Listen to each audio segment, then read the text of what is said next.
নমস্কার, জয় যিশু। বন্ধুরা, আমি আগের দিন আলোচনা করেছিলাম যে আমাদের কিভাবে ভারতে খ্রিস্ট ধর্মের সূচনা হয়েছিল, এবং আমি বলেছিলাম যে সেন্ট থমাস 52 খ্রিস্টাব্দে কেরালাতে বাইবেলের সাথে ভারতবর্ষের কি সম্পর্ক, এবং প্রভু যীশুখ্রিস্ট ভারতে এসেছিলেন তার প্রমাণ আমি কিছু ব্যাখ্যা দিয়েছিলাম। তো এখন আমি সেই বিষয়ে আরো কিছু তথ্য আপনাদের কাছে ব্যাখ্যা দিব। তো বন্ধুরা, আমরা মোটামুটি সবাই জানি যে পৈতা বামুনের ছেলেদেরই হয়। তো এইবারে বাকি যারা আছে তাদেরকেও কিন্তু দীক্ষা নিতে হয়। হিন্দুদেরও কিন্তু নিয়ম আছে যেখানে জন্মের পরেও তাকে মন্দিরে নিয়ে আসা হয় এবং দীক্ষা নিতে হয়। তো আমাদেরও খ্রিস্ট পরিবারে, খ্রিস্ট মণ্ডলীতে নিয়ম রয়েছে যেটাকে বলা হয় ব্যাপ্তিস্ম, যাকে বলা হয় দীক্ষা স্নান। আগে কি হতো, আগে মানুষ নদীতে পুকুরে ডুব দিয়ে ব্যাপ্তিস্ম নিত। এখন সেটা হয় না, এখন একটা গামলা রেখে দেওয়া হয়, ওই গামলার মধ্যেই বাচ্চাকে বসানো হয়, মাথায় জল দেওয়া হয়, ওটা হচ্ছে ব্যাপ্তিস্ম। তো ব্যাপ্তিস্ম মানে কি? ব্যাপ্তিস্ম মানে হচ্ছে দীক্ষা স্নান, যেটা না হলে আপনি প্রকৃত খ্রিস্ট মণ্ডলীতে আসতে পারবেন না। আপনি যদি প্রকৃত খ্রিস্ট মণ্ডলীতে আসতে চান তাহলে আপনাকে ব্যাপ্তিস্ম নিতে হবে। আর এই ব্যাপ্তিস্ম নেওয়ার মানেটা কি? ব্যাপ্তিস্ম তখনই হবে যার মা বাবা খ্রিস্টান থাকবে, যার মা বাবারও ব্যাপ্তিস্ম হয়েছে, যার ঠাকুর দাদার খ্রিস্টান, অর্থাৎ কোনো মানুষ যদি খ্রিস্টান হয় তার ছেলে মেয়ে, তার নাতি নাতনি খ্রিস্টান, এই বংশ পরম্পরায় পূর্বপুরুষ বা ঠাকুর দাদা ঠাকুমা পরিবারের মা বাবা খ্রিস্টান থাকলে তবেই একটা 2 মাসের বাচ্চা শিশু বা 2.5 মাসের বাচ্চা শিশু বা 20 দিনের 20-25 দিনের সদ্য নবজাতক শিশুকে ব্যাপ্তিস্ম দেওয়া হয়। অর্থাৎ আপনি যে ব্যাপ্তিস্ম নিয়েছি সেটা কিন্তু আপনি জানতে পারবো না।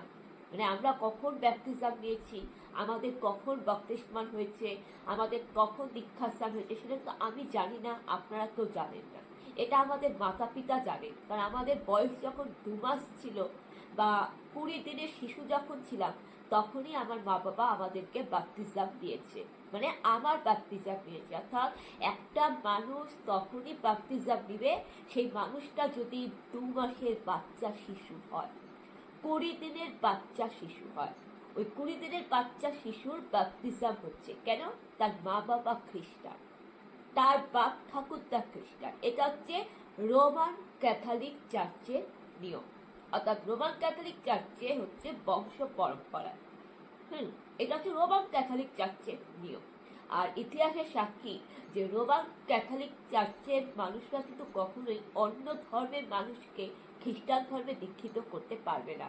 এমনকি কোনো যেরকম এখনকার দিনে আপনারা দেখছেন ফেসবুকে, ইউটিউবে, খবরের কাগজে দেখছেন না যে কিছু মিশনারিরা বা কিছু খ্রিস্টান শ্রেণীর মানুষরা ব্যবসার লোভে, টাকার লোভে, যাকে বলে ভণ্ড ভক্ত, অন্ধবিশ্বাস যাকে বলে, যারা কুসংস্কার, অন্ধবিশ্বাসের আশ্রয়, যারা মানুষকে ব্রেন ওয়াশ করছে, যারা মানুষকে ভুল বুঝাচ্ছে, যারা মানুষের কাছে একটা গুজব রটিয়ে দেখছে, মিথ্যাচার করছে, গুজব রটিয়ে দিচ্ছে, যেখানে মানুষকে ভুল বোঝানো হচ্ছে, ভুল বক্তব্য দেওয়া হচ্ছে। এইভাবে ভণ্ড শ্রেণীর মানুষ, কিছু কিছু থাকে না ভণ্ড শ্রেণীর মানুষরা যারা মিথ্যাচার করছে, এই সমস্ত শ্রেণীর মানুষরা কি করছে, যারা মানুষকে টাকার লোভ দেখিয়ে, ব্যবসার লোভ দেখিয়ে, জল পোড়া দিয়ে রোগ সুস্থ করে দিবে, অসুখ ভালো হয়ে যাবে, এইভাবে মানুষকে ভুল বুঝিয়ে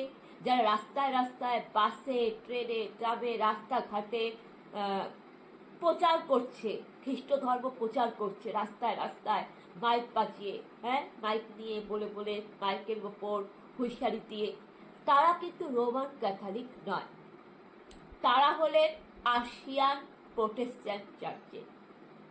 কারণ রোমান ক্যাথলিক চার্চের খ্রিস্টান মিশনারিরা, রোমান ক্যাথলিক চার্চের খ্রিস্টান মণ্ডলীরা কিন্তু কখনোই রাস্তাঘাটে, বাসে, ট্রেনে, ট্রামে অথবা পাড়ায় পাড়ায় অলিগলিতে গিয়ে মাইক নিয়ে খ্রিস্ট ধর্ম প্রচার করবে না।